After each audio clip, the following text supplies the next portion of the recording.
آیت نمبر 41 سے۔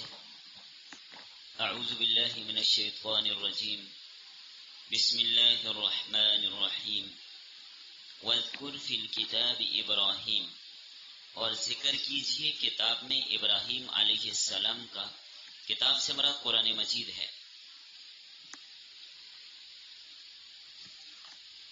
انہو بے شک وہ ابراہیم علیہ السلام کان صدیقا تھے بڑے سچے، نبی یا نبی تھے۔ اذ قال جب کہا ابراہیم علیہ السلام نے لأبیہ اپنے والد کو، اپنے باپ کو، یا ابتی اے میرے ابا جان، لم تعبدو کیوں آپ عبادت کرتے ہیں، ما اس چیز کی، لا یسمعو جو سنتی نہیں، ولا یبصرو اور دیکھتی نہیں۔ آپ اس چیز کی کیوں عبادت کرتے ہیں جو نہ سنتی ہے نہ دیکھتی ہے، ولا یغنی عنک شیئا اور وہ آپ کے کوئی کام نہیں آ سکتی، آپ کے کسی کام نہیں آ سکتی، سنتی وہ نہیں، دیکھتی وہ نہیں۔ یہ بت نہ سنتے ہیں نہ دیکھتے ہیں، نہ آپ کے کوئی کام آتے ہیں، آپ کیوں ان کی پوجا کر رہے ہیں، کیوں آپ ان کی عبادت کرتے ہیں؟ تو فرمایا یا ابتی اے میرے ابا جان، انی بے شک میں، قد جاءنی من العلم تحقیق آیا ہے میرے پاس علم، تو علم آپ کے پاس لے کے آیا ہوں، میری بات مانے۔ ما لم یأتک جو آپ کے پاس نہیں آیا، اللہ نے مجھے وہ علم دیا، میرے پاس وہ علم آیا ہے، وہی آئی ہے، آپ کے پاس نہیں آئی، آپ میری بات مانیے۔ فاتبعنی پس آپ میری پیروی کریں، میری بات مانیں۔ اہدیک صراطا سویا میں رہنمائی کروں گا آپ کی سیدھے راستے کی طرف، میں آپ کو سیدھے راستے کی طرف لے جاؤں گا۔ تو معلوم ہوا علم اگر بیٹے کے پاس بھی ہو تو باپ کو بیٹے کی بات مان کے چلنا چاہیے۔ یا ابتی اے میرے ابا جان، لا تعبد الشیطان شیطان کی عبادت نہ کیجیے، ان الشیطان بے شک شیطان کان ہے للرحمن رحمان کے لیے عصیا نافرمان، شیطان کی عبادت نہ کیجیے، یہ تو نافرمان ہے۔ یا ابتی اے میرے ابا جان، انی بے شک میں، اخاف ڈرتا ہوں، ان یمسک عذاب کہ آپ کو پہنچے عذاب، من الرحمن رحمان کی طرف سے، فتکون پس آپ ہو جائیں، للشیطان ولیا شیطان کے ساتھی، تو شیطان کے ساتھی نہ بنیے، میری بات مانیے۔ یہ حضرت ابراہیم علیہ السلام کی بات تھی۔ آگے باپ کا جواب سنی، حضرت ابراہیم کتنے پیار سے، کتنی محبت سے، کتنی نرمی سے، کس پیارے انداز سے اپنے باپ کو خطاب کر کے نصیحتیں کر رہے ہیں، لیکن آگے سے باپ کا انداز دیکھیے۔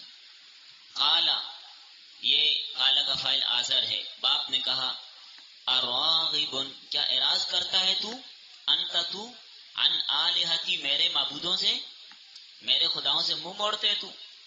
یا ابراہیم اے ابراہیم، لئن لم تنتہی اگر تو باز نہ آیا، لارجمنک البتہ میں تمہیں سنسار کر دوں گا، رجم کروں گا، وہجرنی ملیا اور چھوڑ دے تو مجھے زمانہ پر، دور ہو جا میرے پاس سے، چلا جا، نکل جا یہاں سے۔ مشرک کی عادت یہ ہوتی ہے نا، جب کچھ نہ بن کے نکل جائے یہاں سے، اور کیا کہہ سکتے ہیں، دلیل تو ہوتی نہیں۔ قالا کہا ابراہیم علیہ السلام نے سلام علیک سلام ہو تم پر، سأستغفر لک عن قریب میں آپ کے لیے بخشش مانگوں گا، ربی اپنے رب سے، انہو بے شک وہ کانا ہے بی خفیہ مجھ پر بڑی شفقت کرنے والا، میرا رب بڑی شفقتیں کرنے والا ہے، میں اپنے رب سے تیرے لیے مغفرت طلب کروں گا کہ وہ تجھے معاف کر دے، تجھے توبہ کی توفیق دے دے، میں اللہ سے دعا مانگوں گا۔ یہ کہہ کر ابراہیم علیہ السلام یہاں سے رخصت ہو گئے، سلام کیا، نکل پڑے، بس یہ نے کہا نا نکل جائیے یہاں سے، چلو بھائی نکل جاتے ہیں۔ وَأَعْتَزِلُكُمْ وَأَعْتَزِلُكُمْ اور میں کنارہ کشی کرتا ہوں آپ سے، وما اور ان سے بھی، تدعون من دون اللہ جن کو تم پکارتے ہو اللہ کے علاوہ، سارے عزیز وقار رشتہ داروں کو اور جن جو ان کے معبود سب کو چھوڑ کر ابراہیم علیہ السلام چل پڑے، میرا ان کے ساتھ کوئی تعلق نہیں۔ وَدُعُوا رَبِّي اور میں پکارتا ہوں اپنے رب کو، عسا قریب ہے، اللہ اکون کہ میں نہ ہوں بدعاء ربی شقیا، اپنے رب کو پکارنے کی وجہ سے نامراد، میں نامراد نہیں ہوں گا اللہ کو پکارنے سے، وہ میری مدد کرے گا۔ فلما اعتزلهم، پس جس وقت وہ جدا ہوئے ان سے، الگ ہوئے ان سے، وما اور ان سے، یعبدون من دون اللہ، جن کی وہ عبادت کرتے تھے اللہ کے علاوہ، وَهَبْنَا لَهُ اسحاق، عطا کیا ہم نے ان کو اسحاق علیہ السلام، ویعقوب اور یعقوب علیہ السلام، وَكُلًّا جَعَلْنَا نَبِيًّا اور ہر ایک کو ہم نے نبی بنایا۔ یعنی ابراہیم علیہ السلام کی قربانی پر اللہ نے انعام دیا کہ باپ کو چھوڑ دیا، رشتہ داروں کو چھوڑ دیا، ہجرت کی، اللہ نے اولاد دے دی۔ اللہ نے تنہا نہیں چھوڑا اپنے ابراہیم کو، اللہ نے اولاد سے نواز دیا۔ وَوَهَبْنَا لَهُم مِّن رَحْمَتِنَا اور دی ہم نے ان کو اپنی طرف سے رحمت، وَجَعَلْنَا لَهُمْ اور بنائی ہم نے ان کے لیے لسان صدق، شہرت سچائی کی، علیہ بلند، علیہ بلند، مشہور ہے حضرت ابراہیم علیہ السلام کی شہرت، ان کی سچائی، اللہ تعالیٰ کے خلیل ہیں۔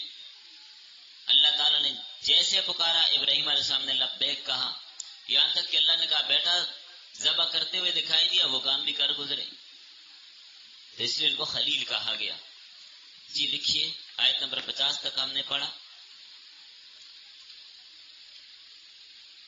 آج کے سبق کا عنوان ہے قصہ صوم، حضرت ابراہیم علیہ السلام۔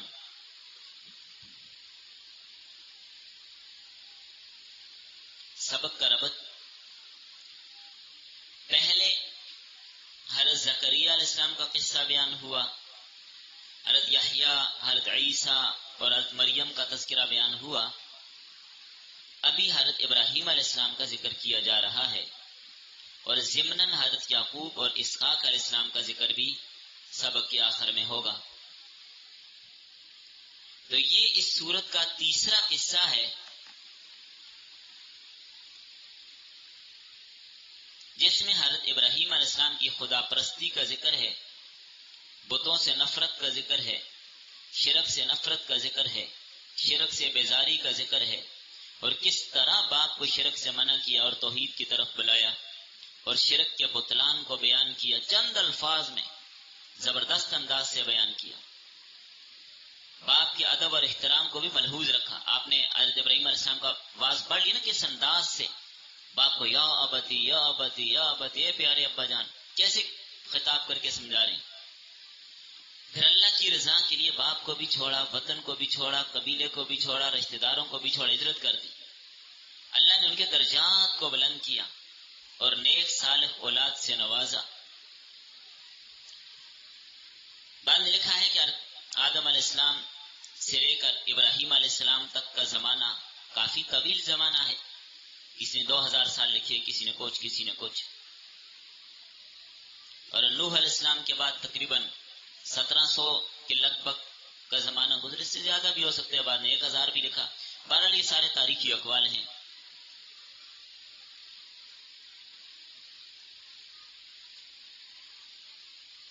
اس کا ربط آپ یوں بھی سمجھ لیجئے کہ حضرت عیسیٰ علیہ السلام کا واقعہ اس سے قبل بیان ہوا، جس میں ان لوگوں کا رد کیا گیا جو کسی زندہ انسان کو خدا کا شریک سمجھ کے اس کی پوجا کر رہے ہیں، حضرت عیسیٰ کو معبود سمجھتے ہیں، خدا کا بیٹا سمجھ رہے ہیں، تثلیث کے قائل ہوئے۔ اب اس سبق میں ان لوگوں کا رد کیا جو بے جان بتوں کو خدا کا شریک سمجھ رہے ہیں، ان کی پوجا کر رہے ہیں، ان کا رد کیا، تو ربط قائم ہو گیا۔ اور پھر مزے کی بات یہ بھی، پچھلے سبق کے آخر میں آپ نے حسرت کے دن کا تذکرہ پڑھا تھا، جس دن حسرت کریں گے، حسرت کریں گے، تو ابھی یہاں پر حسرت کا ذکر کیا کہ یہ لوگ اگر بتوں کی پوجا سے باز نہیں آئیں گے تو قیامت کے دن پھر ان کے لیے حسرت ہی ہوگی، لہذا ابھی ان کو چاہیے کہ بتوں کی پوجا کرنے سے کیا ہو جائیں، باز آ جائیں۔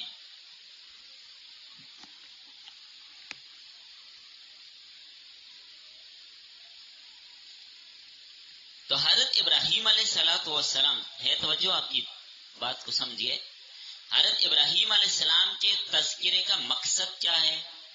اگلا سوال یہ، تو مقصد اس کا یہ ہے کہ ابراہیم علیہ السلام ایک ایسے نبی گزرے ہیں جنہیں سلسلہ انبیاء میں جد الانبیاء اور ابو الانبیاء کہا جاتا ہے.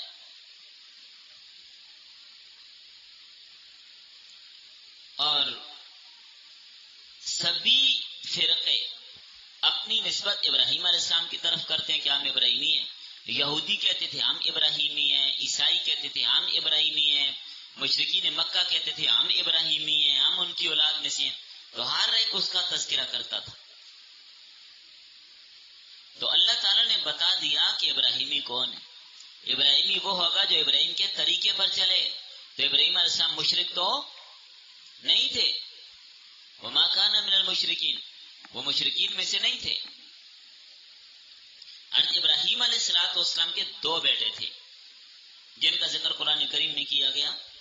باقی تاریخ میں اور بیٹوں کا تذکرہ بھی ملتا ہے. قرآن کریم میں 2 بیٹوں کا ذکر آتا ہے. اسحاق علیہ السلام، بڑے حضرت اسماعیل علیہ السلام، چھوٹے حضرت اسحاق علیہ السلام. حضرت اسماعیل علیہ السلام بیٹے تھے حضرت ہاجرہ کے بطن سے پیدا ہوئے، اور حضرت اسحاق تھے حضرت سارہ کے بطن سے. تو حضرت اسماعیل علیہ السلام کو تو جب پیدا ہوئے اللہ کا حکم یہ آ گیا کہ ماں بیٹے دونوں کو جائیے وہاں چھوڑ آئیے. کہاں پہ؟ جہاں پہ کعبہ ہے. مکہ آباد کس نے کیا؟ حضرت اسماعیل علیہ السلام نے. جو ابراہیم علیہ السلام کے بیٹے ہیں ان کی اولاد یہی عرب ہیں. تو عرب کہتے تھے کہ ہم اسماعیلی لوگ ہیں، اپنی نسبت حضرت ابراہیم علیہ السلام کی طرف کرتے تھے کہ ابراہیم علیہ السلام کے وارث ہم ہیں، ہم ابراہیمی، ہم ان کے طریقے پر ہیں. یہ باتیں کرتے. دوسرے بیٹے حضرت اسحاق علیہ السلام، جن کے بیٹے پیدا ہوئے جن کا نام حضرت یعقوب ہے. یعقوب علیہ السلام سے نسل چلی. حضرت یعقوب کے 12 بیٹے تھے جن میں ایک حضرت یوسف علیہ السلام بھی تھے. تو یہ گویا کہ 12 خاندان تھے. تو یعقوب علیہ السلام کا نام تھا اسرائیل. اسرائیل اللہ کا بندہ. تو انہی کی اولاد کو کہتے ہیں بنی اسرائیل، خاندان ہے بنی اسرائیل. تو اس میں عیسائی اور یہودی یہ سارے کس کی اولاد میں سے ہیں؟ حضرت یعقوب علیہ السلام کی اولاد سے. عیسائی اور یہودی سارے کس کی اولاد میں ہیں؟ یعقوب علیہ السلام کی اولاد میں ہیں، یعنی اسحاق علیہ السلام والی لڑی سے ہیں. اسی لیے تو یہودیوں کو تکلیف ہو رہی تھی نا کہ آخری نبی بنی اسرائیل میں کیوں نہیں ہے، ورنہ علامتیں تو ساری انہوں نے پڑھی ہوئی تھی، پتہ تو ہے یہی آخری نبی ہے. لیکن تکلیف یہ ہو رہی تھی کہ آخری نبی بنی اسرائیل سے کیوں نہیں آیا، بنی اسماعیل سے کیوں آ گیا. بھائی کوئی بات نہیں، وہ چچا کی اولاد میں سے نا، آپ کو کیا مسئلہ ہو گیا؟ ارے یعقوب علیہ السلام کے تایا لگتے ہیں اسماعیل علیہ السلام، تو ان کی اولاد میں سے ہیں، وہ بھی تائی کے بیٹے ہیں سارے، آپ کو کیا پریشانی ہے؟ تو ان کو ضد تھی، یہودیوں کو اسی وجہ سے حاصل ہوا. تو وہ دعویٰ کرتے تھے یہودی اور عیسائی کہ ہم ابراہیمی ہیں. اللہ نے نفی کر دی، فرمایا نہیں، ما کان ابراہیم یہودیا ولا نصرانیا. ابراہیم علیہ السلام نہ یہودی تھے نہ عیسائی تھے. عیسیٰ علیہ السلام تو بعد میں آئے، ارے موسیٰ بعد میں آئے جس کی طرف آپ نسبت کرتے ہو. اگر یہودا کی نسبت کرتے تو یعقوب علیہ السلام کا بیٹا بعد میں آیا. تو ابراہیم علیہ السلام تو یہودی بھی نہیں تھے عیسائی بھی نہیں تھے، تو پہلے گزرے. اسی طرح یہ بھی فرمایا وہ مشرک بھی نہیں تھے، ولیکن کان حنیفا مسلما، وہ حنیف یکسو تھے، مسلمان تھے، فرما برداری کرنے والے تھے، توحید پرست تھے، موحد تھے. جس نے توحید کا ذکر کیا، حضرت ابراہیم علیہ السلام کا ذکر کیا تاکہ نصارہ کا بھی رد ہو جائے، کیونکہ ابھی پیچھے تذکرہ کس کو رکھا؟ حضرت عیسیٰ علیہ السلام کا. تو عیسائی اپنی نسبت حضرت عیسیٰ کی طرف کرتے ہیں. تو بتانا یہ مقصد ہے کہ جو عیسائی دعویٰ کرتے ہیں کہ ہم ملت ابراہیمی پہ جھوٹ بولتے ہیں. حضرت ابراہیم علیہ السلام ابنیت کے یا تثلیث کے قائل نہیں تھے، 2 خداؤں یا 3 خداؤں کے قائل تو نہیں تھے، وہ تو ایک خدا کو ماننے والے تھے. اسی لیے حضرت ابراہیم کا تذکرہ کیا کہ آپ بھی سمجھ جائیے کہ ابراہیم علیہ السلام تو ایک خدا کو ماننے والے ہیں، آپ اتنے خداؤں کو کیوں مان رہے ہیں؟ تو عرب سارے فخر کرتے تھے، کوئی کہتا تھا میں ابراہیمی ہوں، کوئی کہتا تھا میں ہوں. فرمایا بے شک حضرت ابراہیم علیہ السلام صدیق تھے، راست باز تھے. صدیق یہ لفظ صدق سے معنی ہے سچائی، اور صدیق کا معنی ہے سچا. اس میں مبالغہ کیا گیا کہ ہر لحاظ سے سچا، زبان کا بھی سچا، کردار کا بھی سچا، اخلاق کا بھی سچا، دل کا بھی سچا، وعدے کا بھی پکا. یعنی صدیق اس کو کہتے ہیں جس کا قول اور فعل ایک جیسا ہو، جو کہتا ہے وہی کرتا ہے، جو کرتا ہے وہی کہتا ہے، اس کو کیا کہتے ہیں؟ صدیق. ان کے اس کے قول اور فعل میں تضاد نہیں ہوتا، تو فرمایا حضرت ابراہیم علیہ السلام اللہ کے نبی تھے. جب انہوں نے اپنے باپ سے کہا، باپ کا نام سورۃ الانعام میں آپ لوگ پڑھے آزر، یا نام ذکر نہیں کیا، آزر ابراہیم علیہ السلام کا باپ تھا. تو کہا ابا جان آپ کیوں ان بتوں کو پوجتے ہیں جو بے جان ہیں، نہ سنتے ہیں نہ بولتے ہیں نہ دیکھتے ہیں نہ کفایت کرتے ہیں نہ آپ کی مدد کرتے ہیں. تو جس چیز میں یہ طاقت نہیں کہ وہ سنتی بھی نہیں، وہ دیکھتی بھی نہیں، وہ مدد بھی نہیں کرتی، اپنے اوپر اس کی ناک پہ مکھی بیٹھ جائے تو اس کو ہٹا بھی نہیں سکتی، آپ اس کی پوجا کر رہے ہیں. کیا کر رہے ہیں آپ؟ یہ آپ کی تکلیف کو بھی دور نہیں کر سکتے، کسی بات کی خبر اور اطلاع بھی نہیں رکھتے، نفع اور ضرر بھی نہیں دے سکتے. آپ ان بتوں کو پوج رہے ہیں، آپ ان کو خدا سمجھتے ہیں، آپ ان کو مشکل کشا اور حاجت روا سمجھتے ہیں. یہ کوئی عقل میں آنے والی بات ہے؟ ان بتوں سے تو ان کی پوجا کرنے والے پھر بھی کچھ نہ کچھ بہتر ہیں. جو ان کی عبادت کر رہے ہیں آپ لوگ تو چلو سنتے دیکھتے ہو، نظر آتے، چلتے پھرتے ہو، اٹھتے بیٹھتے ہو، یہ بت تو ہل بھی نہیں سکتے. وہ خدا کیسے ہو گئے؟ تمہارے پیدا کرنے والے کیسے بن گئے؟ یہ بات سمجھ آ رہی ہے آپ کو؟ ایک بات تو یہ کی ابراہیم علیہ السلام نے. دوسری بات باپ سے کہی، ابا جان اللہ کی جانب سے مجھے وہ علم ملا ہے جو آپ کے پاس نہیں ہے، لہذا غیر عالم کو چاہیے وہ عالم کی بات مان کے چلے، اس لیے کہ مجھے علم ہے تمہیں نہیں ہے. یہ بتا رہے ابراہیم علیہ السلام. بس آپ میرا اتباع کیجئے، میں سیدھی راہ کی طرف آپ کی رہنمائی کروں گا. اتباع کا معنی ہے پیچھے پیچھے چلنا. بمقتضائے محبت فرزندی میں آپ سے کہتا ہوں کہ ابا جان میرا اتباع کیجئے، میری بات مان کے چلیے، اللہ کے عذاب سے بچ جائیے. تیسری بات یہ کہ ابا جان شیطان کی پیروی نہ کیجئے. اچھا سوال یہ ہے کہ شیطان کی پیروی کیسے؟ وہ شیطان کی پوجا تو نہیں کرتا تھا، بتوں کی کرتا تھا. تو جواب یہ ہے جو بتوں کی پوجا کرتے ہیں حقیقت میں کس کی کرتے ہیں؟ شیطان کی. بتوں کی عبادت کی دعوت کون دیتے ہیں؟ شیطان. بلا شبہ شیطان اللہ کا نافرمان ہے، جسے ملعون اور مردود کر دیا گیا. جس ملعون اور مطرود اور مردود کی عبادت کرے گا اس پر بھی لعنت اور غضب ہوگا. اللہ کا پہلا نافرمان کون ہے؟ شیطان ہے. لہذا شیطان کی پوجا نہ کیجیے. چوتھی بات فرمائی، اے ابا جان میں ڈرتا ہوں اگر اسی کفر شرک کی حالت میں آپ کی وفات ہو گئی اللہ کی طرف سے عذاب ملے گا، مجھے اس پہ ڈر لگتا ہے، اور دوزخ میں شیطان کے ساتھی بنیں گے. حضرت ابراہیم علیہ السلام نے بڑے پیارے انداز سے دعوت دی، بڑی نرمی سے سمجھایا باپ کو، بڑی زبردست نصیحتیں کی بڑے احسن انداز سے.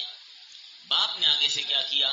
بڑی درشتی کے ساتھ، بڑی سخت مزاجی کے ساتھ، بڑے خشک مزاج لہجے کے ساتھ جواب دیا.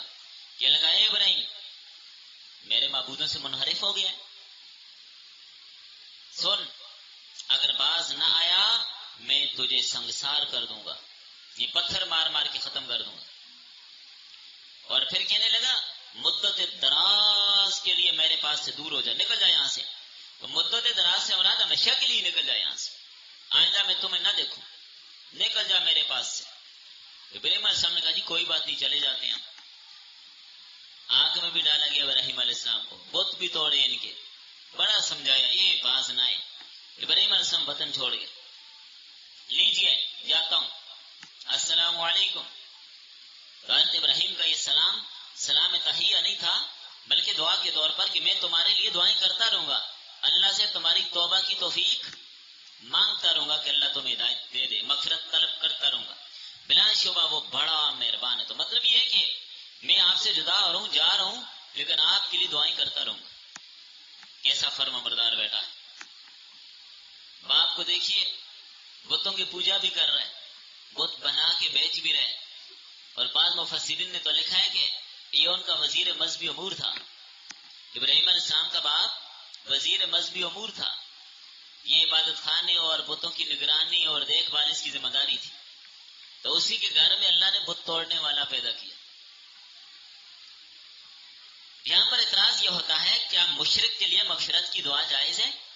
ابراہیم علیہ السلام ایک مشرک کے لیے مغفرت کی دعا کر رہے ہیں، ساستغفر لک، میں تیرے لیے مغفرت طلب کروں گا، بخشش طلب کروں گا، تو کیا مشرک کے لیے بخشش کی دعا مانگنا جائز ہے؟ مغفرت طلب کر سکتے ہیں؟ اس آیت سے تو معلوم ہوتا ہے کہ جائز ہے۔ جواب، اچھا اس آیت سے بعض لوگوں نے یہ بھی کہا ہے کہ ابراہیم علیہ السلام کے باپ کافر نہیں تھے۔ قرآن کیا کہتے ہیں؟ ہم قرآن کی بات مانیں، لوگوں کی مانیں؟ قرآن تو کہتا ہے کہ بتوں کا پجاری تھا، اور ابراہیم علیہ السلام نے اس کو کیسی تبلیغ کی شرک چھوڑنے کی، پھر بھی آپ کہتے ہیں کہ وہ مسلمان تھا، کہتے مشرک نہیں تھا۔ تو بہرحال یہاں جواب سمجھیے، یہاں پر دعا سے مراد کہ میں تمہارے لیے استغفار کروں گا، مطلب یہ ہے کہ میں آپ کے لیے اللہ سے ایمان کی دعا کروں گا کہ اللہ تمہیں ایمان کی دولت دے دے۔ جیسے نبی صلی اللہ علیہ وسلم دعائیں کرتے رہے، ابو جہل کے لیے بھی آپ نے دعا کی اللہ اس کو ہدایت دے دے، حضرت عمر کے لیے دعا کی اللہ نے دے دی، ابو طالب کے لیے دعا کی اللہ نے نہ دی۔ تو جیسے اللہ کے نبی دعائیں کرتے رہے، تو حضرت ابراہیم علیہ السلام نے بھی کہا کہ میں تیرے لیے دعا کروں گا، مطلب یہ کہ اللہ تجھے بھی مسلمان بنا دے، ہدایت دے دے، یہ مطلب توبہ کی توفیق مانگتا رہوں گا۔ ایک نمبر دو، حضرت ابراہیم علیہ السلام کو پہلے اس بات کا علم نہیں تھا کہ میرا باپ کفر پر مرے گا۔ جب علم ہو گیا کہ باپ کی وفات کفر پر ہے، اب اپنے باپ کے لیے مغفرت کی دعا کرنا چھوڑ دی۔ تو یاد رکھیے، جس آدمی کے کفر پر خاتمے کا علم ہو جائے، اب اس کے لیے مغفرت کی دعا کرنے کی اجازت نہیں ہے۔ زندگی میں زندہ بندہ ہے کافر، اس کے لیے ہدایت کی دعا مانگ سکتے ہیں، اللہ اس کو توبہ کی توفیق دے دے، اللہ اس کو مسلمان کر دے، اللہ اس کو ہدایت دے دے، مان جائے، دعا کر سکتے ہیں۔ لیکن جب مر گیا اب نہیں دعا کر سکتے۔ آگے سمجھ، مشرک کے لیے مغفرت کی دعا کی اجازت، اٹھائیے سورۃ التوبہ۔ بعض لوگ کہتے ہیں ابراہیم علیہ السلام کی دعا کو نہیں نظر آتی، رب اجعلنی مقیم الصلاۃ ومن ذریتی ربنا وتقبل دعاء ربنا اغفر لی ولوالدی وللمؤمنین یوم یقوم الحساب۔ تو جناب یہ اس وقت تک دعا تھی جب ابراہیم علیہ السلام کو پتہ نہیں تھا، جب اللہ نے بتا دیا۔ اٹھائیے سورۃ التوبہ، وما کان استغفار ابراہیم لابیہ الا، نہیں تھی ابراہیم علیہ السلام کی دعائے مغفرت، ان کے لیے دعا طلب کرنا اپنے باپ کے لیے، لیکن الا عن موعدۃ، ایک وعدہ تھا، وعدہا ایاہ، جو انہوں نے اپنے باپ سے کیا تھا، یہی جانیں کہ میں تیرے لیے مغفرت کی دعا کروں گا، تیرے لیے ہدایت مانگوں گا، یہ وعدہ کیا تھا اپنے باپ سے۔ لیکن قرآن کہتا ہے فلما تبین لہ، جب ابراہیم علیہ السلام پر ظاہر ہو گیا انہ عدو للہ، کہ میرا باپ اللہ کا دشمن ہے، تو کیا ہوا؟ تبرأ منہ، اس سے بیزاری کا اعلان کر دیا، پھر اس کے لیے نہیں دعا کی، جو قرآن کہہ رہا ہے۔ نبی صلی اللہ علیہ وسلم بھی ابو طالب کے لیے دعا کرتے رہے کہ نہیں کرتے رہے؟ سمجھاتے رہے کہ نہیں کرتے رہے، لیکن جب ہدایت نہیں ملی تو اس کے مرنے کے بعد تو اس کے لیے مغفرت کی دعا نہیں کی۔ تو حضرت ابراہیم فرمانے لگے کوئی نہیں، چھوڑ دوں گا میں تم سب کو بھی، اور جن کی تم عبادت کرتے ہو ان کو بھی، میں اپنے رب کی عبادت کرتا رہوں گا۔ حضرت ابراہیم علیہ السلام ہجرت کر کے ملک شام چلے گئے، شام کی طرف حضرت ابراہیم علیہ السلام نے ہجرت کی۔ حضرت ابراہیم علیہ السلام کا اپنا علاقہ کون سا تھا؟ یہ پہلے بھی پڑھ لیا آپ نے، سورۃ الانعام میں آپ نے پڑھا ہے تفسیراً۔ حضرت ابراہیم علیہ السلام کا علاقہ تھا عراق، عراق کا شہر کوسا، آج کل کے جغرافیہ میں اس کو کہتے ہیں اور۔ اس زمانے میں یہ بہت بڑا شہر تھا، دارالخلافہ تھا، نمرود کا تخت یہیں پر تھا، اب یہ چھوٹا سا شہر۔ تو بہرحال ابراہیم علیہ السلام نے ہجرت کی، اور ہجرت کے سفر میں آپ کے ساتھ آپ کی اہلیہ محترمہ 3 لوگ تھے، حضرت ابراہیم علیہ السلام، ابراہیم علیہ السلام کی اہلیہ کون سی والی؟ حضرت اسحاق علیہ السلام کی والدہ حضرت سارہ، اور ایک تیسرا بندہ بھی تھا، کسی کو معلوم ہے؟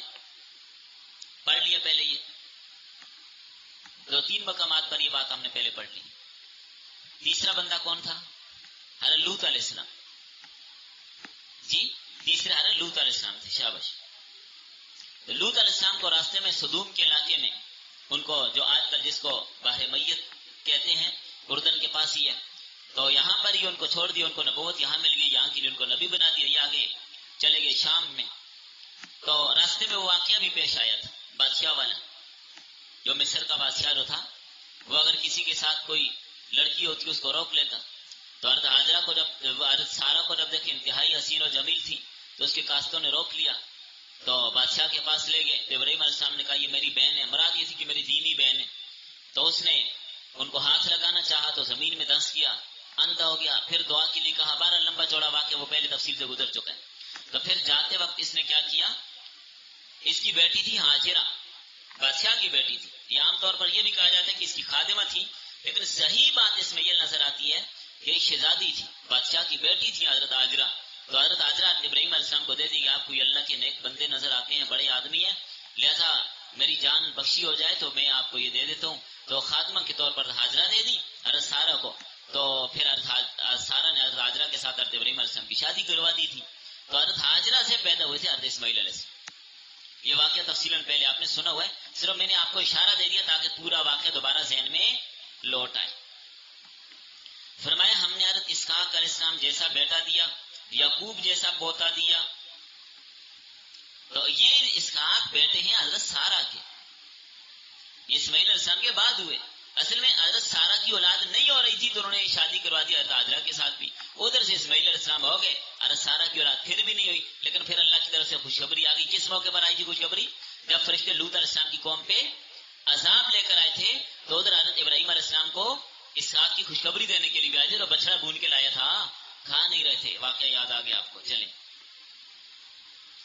تو یعقوب علیہ السلام جیسا پوتا بھی دے دیا، مشرک رشتہ داروں کو چھوڑا، اپنے علاقہ وطن چھوڑا، اللہ نے نیک صالح اولاد دے دی، اور آج تک ابراہیم علیہ السلام کی اولاد چل رہی ہے۔ جو بنی اسرائیل ہیں، ارے یعقوب علیہ السلام کی اولاد، تو ان میں کم و بیش 4000 انبیاء کے بارے میں مفسرین نے لکھا ہے کہ حضرت ابراہیم علیہ السلام کی اولاد میں سے، حضرت اسماعیل علیہ السلام حضرت ابراہیم کی اولاد میں سے ہیں، تو اسماعیل علیہ السلام کی اولاد میں جناب محمد الرسول اللہ صلی اللہ علیہ وسلم ہے۔ تو حضرت ابراہیم علیہ السلام کو وہ شان اور عظمت دی کہ ان کی اولاد میں حضرت محمد صلی اللہ علیہ وسلم پیدا کی، تو یہ اتنی بڑی قربانی دی اللہ نے، ایسی اولاد دی محمد الرسول اللہ صلی اللہ علیہ وسلم جیسا فرزند۔ حضرت ابراہیم علیہ السلام کی دعا بھی تھی۔ بہرحال بیت اللہ کی تعمیر بھی ان دونوں نے کی، حضرت اسماعیل علیہ السلام نے اور ابراہیم علیہ السلام نے، یہیں پر لا کر ان کو آباد کیا تھا، وہیں پر زمزم نکلا۔ تو بہرحال اس دنیا میں ان کا نام ہم نے بلند کیا، تمام اہل اسلام ان کے مداح ہیں، اور حضرت ابراہیم علیہ السلام کی مدح اور شان اور عظمت کو بیان کرتے ہیں، اور ہر نماز کے اندر ہم پڑھتے ہیں، کیونکہ ملت ابراہیمی پر ہم ہی قائم ہے نا، قربانی ہمارے پاس، بیت اللہ ہمارے پاس، حج ہمارے پاس، عمرے ہمارے پاس، طواف ہمارے پاس، سعی ہمارے پاس، زمزم پینے کی سعادت ہمارے پاس، قربانی کی سعادت ہمارے پاس، مینا میں کنکریاں مارنے کی سعادت ہمارے پاس۔ تو ابراہیمی کون ہوا؟ حضرت ابراہیم علیہ السلام کی جو 10 حسرتیں ذکر کی وہ ساری ہمارے پاس، تو ابراہیمی ہم ہیں، مسلمان ابراہیمی ہیں، نہ یہودی ابراہیمی ہے، نہ عیسائی ابراہیمی ہے، نہ مشرک ابراہیمی ہے، ملت ابراہیمی پر کون ہے؟ مسلمان، اس لیے ہر نماز کے اندر پڑھتے ہیں کما صلیت علی ابراہیم وعلی آل ابراہیم انک حمید مجید۔ تو قیامت تک ابراہیم علیہ السلام کا تذکرہ مسلمانوں کی زبان پہ ہوتا ہے۔ تو حضرت اسحاق علیہ السلام کا ذکر کیا ہے لیکن اسماعیل علیہ السلام کا ذکر یہاں نہیں کیا، تو جواب کیا ہے اس کا کہ اسماعیل علیہ السلام کا واقعہ آگے مستقل آ رہا ہے، انتظار کیجئے تھوڑا سا، مستقل ان کا تذکرہ اگلی آیات میں آئے گا انشاءاللہ۔ تو بہرحال اتنی بڑی سعادت کی بات ہے کہ اللہ تعالیٰ نے ایسی عظیم اولاد ابراہیم علیہ السلام کو دی۔ اب یہاں پر اس سبق میں ایک تو یہ بات سمجھیے کہ مشرک اور جاہل ہمیشہ دلیل کا جواب طاقت سے دیتا ہے۔ جب ابراہیم علیہ السلام دلائل پیش کر رہے ہیں، باپ نے آگے سے کہا پتھر مار مار کے ختم کر دوں گا۔ ہمیشہ آپ کسی بھی باطل فرقے کے ساتھ بحث کریں، دلیل پیش کریں، اس کے پاس جواب نہیں ہوتا، آگے سے گالی دے گا، تھپڑ مارے گا، پتھر مارے گا، ڈنڈا مارے گا، اور کیا کرے گا؟ یہی کام ہوتا اور کیا ہوتا؟ ہمارے جتنے بھی اہل حق کے مناظرے ہوتے رہے ان کے ساتھ آگے سے یہی سلوک کیا جاتا تھا۔ نمبر 2، دوسرا فائدہ، آباء و اجداد کا طریقہ جہالت پہ مبنی ہو تو اس کو چھوڑنا ضروری ہے۔ یہ نہیں کہ میرے باپ دادا کرتے ہیں تو باپ دادا غلط کام کرتے ہیں تو آپ بھی کریں گے۔ ایک آدمی چرس پیتے ہیں، بانگ پیتے ہیں، ہم کہتے ہیں بھائی چھوڑ دو نہ پیو، کہتے ہیں ابا جان پیتے تھے اس لیے پی رہا ہوں۔ پولیس والے کہیں کیا دلیل ہے، کیوں پیتے؟ کہتے نہیں باپ دادا پیتے آئے، چھوڑ دیں گے اس کو. تو باپ دادا غلط کام کرتے ہیں تو آپ کو اللہ نے عقل دی ہے تو چھوڑ دیجئے نا اس کام کو. تو یہ دلیل کوئی نہیں ہے کہ ہمارے ابا و اجداد یہ کام کرتے ہیں اس لیے ہم بھی کر رہے ہیں. تیسرا فائدہ یہ ملا، دیکھنا یہ ہے کہ بات کون کر رہا ہے، علم کس کے پاس ہے. عمر نہیں دیکھی جاتی، جس کی اتباع کی جاتی ہے وہ علم میں اتباع ہوتی ہے، عمر میں اتباع نہیں ہوتی. چھوٹا ہے یا بڑے نہیں، علم کس کے پاس ہے، علم کس کے پاس ہے. تو اتباع علم کی جاتی ہے، جہالت کی نہیں کی جاتی. باپ ہونا اتباع کی دلیل نہیں ہے کہ تو بیٹا ہے تو میرے پیچھے چل، میں باپ ہوں تو لہذا اتباع میری کرنی ہوگی. نہیں، علم کس کے پاس ہے، حق پہ کون ہے، دلائل کس کے پاس ہے، اس کی اتباع کی جائے گی. حضرت ابراہیم علیہ السلام پیدا ہوئے، گھر میں بہت زیادہ مورتیاں دیکھی، بت رکھے ہوئے، تو واز کی ابتدا بھی کس سے کی؟ باپ سے کی. تو پھر قوم کے سامنے واز کیا، پھر آواز حکومت تک پہنچی، درجہ بدرجہ ملک میں پھیلی. جیسے جیسے ٹکراؤ بڑھتا گیا، مخالفت بڑھتی گئی، آخر ہجرت کرنی پڑی. تو معلوم ہوا دعوت کا آغاز گھر سے. دعوت کا آغاز کہاں سے ہے؟ اپنے گھر سے. تو اس میں آسان سی بات یہ ہمیں، جیسے ابھی میں نے عرض کر دیا کہ جب آپ کو معلوم ہے کہ علم کس کے پاس ہے، حق پہ کون ہے، دلائل کس کے پاس ہیں، اس کی بات مان کے چلیں گے. بات یہ نہیں کہہ سکتا کہ میرا بیٹا عالم ہے تو میں اس سے مسئلہ نہیں پوچھتا، ایسا نہیں ہو سکتا. وہ اگر مسئلہ بتائے گا تو میری توہین ہو جائے گی. نہیں بھائی، آپ کے لیے تو شان عظمت اور سعادت کی بات ہے کہ آپ کا بیٹا عالم ہے، آپ بھی اس سے پوچھ کے چلتے ہیں. یہ کوئی دلیل نہیں ہے کہ میں بڑا ہوں، میں باپ ہوں، وہ بیٹا نہیں. اتباع اور متبوع میں علم دیکھا جاتا ہے، عمر یا شخصیت نہیں دیکھی جاتی ہے. کون یہ نہیں دیکھا جاتا، یہ دیکھا جاتا ہے علم کس کے پاس ہے، اس کی بات کو مانا جاتا ہے. بات سمجھ آ رہی ہے آپ کو؟ یہاں پہ حضرت ابراہیم علیہ السلام کا واقعہ بیان کر کے مکہ والوں کو بھی بتایا جا رہا ہے، مکہ والوں تم کہتے ہو نا کہ ہم آباء و اجداد کے طریقے پر چل رہے ہیں، تو آباء و اجداد کا طریقہ دلیل نہیں ہے. تم اپنے آپ کو ابراہیمی کہتے ہو کہ ہم ابراہیمی ہیں، مکہ والوں سنو، تم اپنے آپ کو ابراہیمی کہلوانے پہ فخر محسوس کرتے ہو کہ ہم ابراہیمی ہیں، ابراہیمی. تو یاد رکھو ابراہیم علیہ السلام کا طریقہ تو کچھ اور تھا. وہ تو باپ دادا کی بات کو دلیل نہیں مانتے تھے، اس کا رد کرتے تھے. تم کیوں کہتے ہو کہ ماں نے اپنے باپ دادا کو ایسے کرتے دیکھا ہے؟ چلو 2 منٹ کے لیے حضرت ابراہیم علیہ السلام کی یہ بات تم نہیں مانتے. حضرت ابراہیم کا تو اصول یہ ہے کہ باپ دادا کی بات کو نہیں مانیں گے اگر وہ بات جاہلانہ ہے تو ان کو سمجھایا جائے گا، ان کی تردید کی جائے گی. تو اگر آباء و اجداد کی ماننی ہے تو مکہ والوں ایک طرف تم کہتے ہو کہ ہم ابراہیمی ابراہیم علیہ السلام کی اولاد میں سے ہیں، اور جب شرک سے منع کیا جاتا ہے تو کہتے ہیں باپ دادا کرتے آئے، تو تمہارے باپ دادا میں ابراہیم علیہ السلام ہے، ان کے طریقے پہ کیوں نہیں چلتے؟ وہ تو خدا کے بندے تھے اور خدا کو اپنا معبود سمجھتے تھے. باپ دادا کی ماننی ہے تو ابراہیم علیہ السلام کی کیوں نہیں مانتے؟ کیا وہ تمہارے جد امجد نہیں ہے؟ ماننی ہے تو ان کی مانو، ان کی چھوڑ کے آگے جب جو گمراہ ہو گئے ان کی بات مان رہے ہو. تو بات سمجھ آ رہی ہے؟